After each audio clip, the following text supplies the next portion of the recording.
ఆయిల్లో మనం brinjal వేసుకున్నామండి.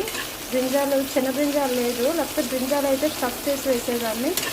So నేను పెద్ద బ్రింజాలు కనుక నేను పీసెస్ కింద కట్ చేసుకుని కొంచెం ఆయిల్ వేసి అందులో బ్రింజాలు వేయిస్తున్నాను. ఇప్పుడు ఇందులో చిన్న చింతపండు యాడ్ చేసుకోవాలండి మనం.